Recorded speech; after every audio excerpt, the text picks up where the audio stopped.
तो अमरोहा में सिंचाई करने गए पूर्व प्रधान के पति को बदमाशों ने गोली मार दी। अस्पताल ले जाते समय पूर्व प्रधान के पति शिव कुमार की मौत हो गई। खेत पर सिंचाई करने के लिए गया था शिव कुमार। बदमाशों से घिरे होने की शिव कुमार ने अपने भाई को सूचना दी थी। पुलिस शव को कब्जे में लेकर पोस्टमार्टम के लिए भेज चुकी है। हसनपुर कोतवाली क्षेत्र के दीपपुर गांव की ये पूरी घटना बताई जा रही है। तो गाजियाबाद के इंदिरापुरम क्षेत्र के नए खंड में अतिक्रमण को लेकर लोगों का विरोध प्रदर्शन देखने को मिला। लोगों ने कहा कि कई सालों से अतिक्रमण यहां पर दुकानदार लगातार कर रहे थे और उसके खिलाफ आज हम लोगों ने आवाज उठाई, जिसको लेकर अतिक्रमण कर रहे लोगों ने पेड़ को उखाड़ कर फेंक दिया, जिसके बाद ये विवाद बढ़ता चला गया। मौके पर पुलिस को भी सूचना दी गई। पुलिस को सूचना देने के बाद पुलिस मौके पर पहुंची और अतिक्रमण कर रहे लोगों का अतिक्रमण हटवाया गया। मौके पर इंदिरापुरम पुलिस ने मोर्चा संभाल लिया है। काफी संख्या में पुलिस फोर्स की तैनाती भी की गई है। हालांकि अतिक्रमण हटाते समय पुलिस प्रशासन ने भी लोगों को काफी समझा बुझाकर पूरे मामले को शांत करवाने की कोशिश की। पुलिस ने दुकानदार के अतिक्रमण व्यापार मंडल के कुछ कार्यकर्ताओं के द्वारा आपस में झड़प भी हो गई। दोनों पार्टियों को शांत बनाए रखने के लिए पुलिस इंदिरापुरम थाने चली गई। अब मैं ये कह रही हूँ, अगर पुलिस वालों के सामने इतना कुछ हो रहा है, तो पुलिस वाले ना होते तो यहाँ पे क्या होता? क्या होता? पुलिस वाले पुलिस को कह रहे हैं ये कुछ नहीं करेंगे। बच्चों को स्कूल भेजने में बहुत दिक्कत होती है। यहाँ इतना ट्रैफिक जाम हो जाता है, हमें बहुत परेशानी होती है। यहाँ पे आने जाने का रास्ता नहीं है यहाँ। हाँ, सारा इतना सब।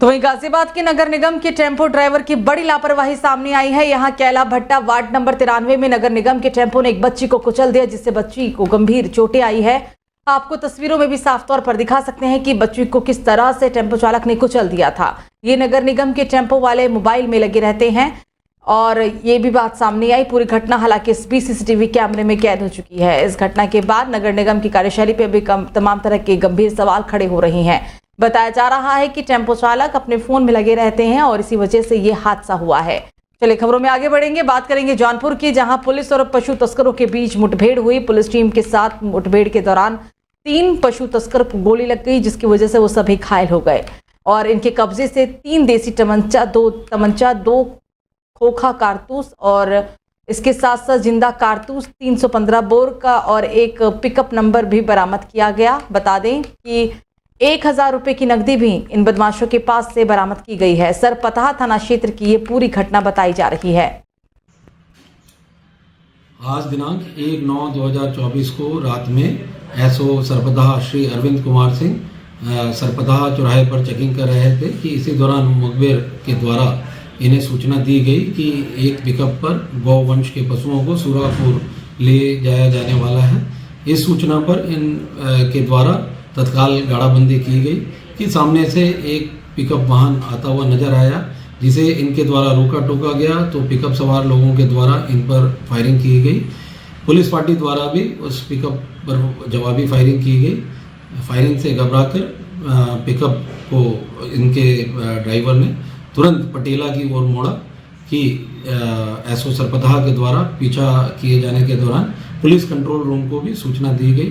प्राप्त सूचना के अनुसार एसओ कुठन श्री दिव्य प्रकाश सिंह व एसओ शाहगंज श्री रोहित मिश्रा मैं हमरायन के पटेला की तरफ से इस पिकअप वाहन को घेरे कि इन तीनों थाना प्रभारियों के घेराबंदी से घिरकर यह पिकअप। तो झांसी में तेज रफ्तार बेकाबू कार दुकान और मकान में जा घुसी। हादसे का लाइव फुटेज भी सामने आया। बबीना से झांसी की ओर जा रही थी ये कार और कार की स्पीड काफी ज्यादा थी। कार के टकराने की तेज आवाज सुनकर आसपास के लोग इकट्ठा हो गए। बेकाबू कार ने दुकान के बाहर लगे खंबे और चद्दर की दीवार भी तोड़ डाली। बता दें कि ये करीब सुबह सुबह ही हादसा हुआ था। झांसी के प्रेमनगर थाना क्षेत्र हसारी की ये पूरी घटना और घटना के दौरान की ये तस्वीरें। हालांकि ये पूरी घटना सीसीटीवी कैमरे में कैद हो चुकी है। साफ तौर पर तस्वीरों में देखा भी जा सकता है कि किस तरह से कार की गति काफी तेज थी और इसी वजह से ये हादसा हुआ। तो बात करेंगे अब कानपुर देहात की, जहां यूपी रोडवेज की बस ने बाइक सवार टोल कर्मी को रौंद दिया। नेशनल हाईवे टोल प्लाजा में लगे सीसीटीवी कैमरे में ये पूरी घटना कैद हो गई। विपरीत दिशा की से ये आ रही थी यूपी रोडवेज की बस। हादसे में बाइक सवार टोल कर्मी की दर्दनाक मौत हो गई। झांसी से कानपुर की ओर विपरीत दिशा में जा रही थी रोडवेज बस। घटना के बाद से ही रोडवेज बस का ड्राइवर फरार है। पुलिस ने बस को कब्जे में लेकर ड्राइवर की तलाश भी शुरू कर दी है। कानपुर देहात के अकबरपुर थाना क्षेत्र की ये पूरी घटना बताई जा रही है। तो वहीं यूपी के कुशीनगर में तेज रफ्तार का कहर देखने को मिला। यहां पर कार और बाइक में जोरदार टक्कर हो गई। मार्ग दुर्घटना में 2 लोग गंभीर रूप से घायल हुए हैं। कार और बाइक की जोरदार टक्कर में 2 लोग काफी घायल हुए, जिन्हें इलाज के लिए अस्पताल में भर्ती करवाया गया। आसपास के लोगों ने घायलों को इलाज के लिए भेजा। एक घायल का पैर टूट गया है तो दूसरे का हाथ और पैर दोनों ही टूटा है। गंभीर अवस्था में तकमही स्वास्थ्य केंद्र में दोनों को इलाज के लिए भर्ती करवाया गया है। तमकुहीराज थाना क्षेत्र के तमकुही तरिया मार्ग पर यह हादसा हुआ था। ललितपुर ब्लॉक बिरधा के कृषि बीज गोदाम प्रभारी राहुल पटेल की किसानों के प्रति लापरवाही सामने आई है। समय पर किसानों को निःशुल्क दी जाने वाली मिनी किट नहीं बांटी गई। खुले बाजार में ब्लैक कर बेचने की नीयत से लगातार वो मिनी किट नहीं बांट रहा था। बारिश में मिनी किट भीग जाने पर बाहर सुखाने के लिए उसने रखा हुआ था और इसके बाद ये पूरी घटना सामने आई। शासन से किसानों की आय दोगुना करने की दी जाने वाली निःशुल्क योजनाओं में गोदाम प्रभारी लगातार भ्रष्टाचार करते हैं। जिलाधिकारी मिनी किट वितरण के समय दूसरे विभागीय अधिकारियों से कराए जांच, तो जांच में इसका भ्रष्टाचार का मामला सामने आया। ब्लॉक बिरधा के कृषि बीज गोदाम की ये पूरी घटना है।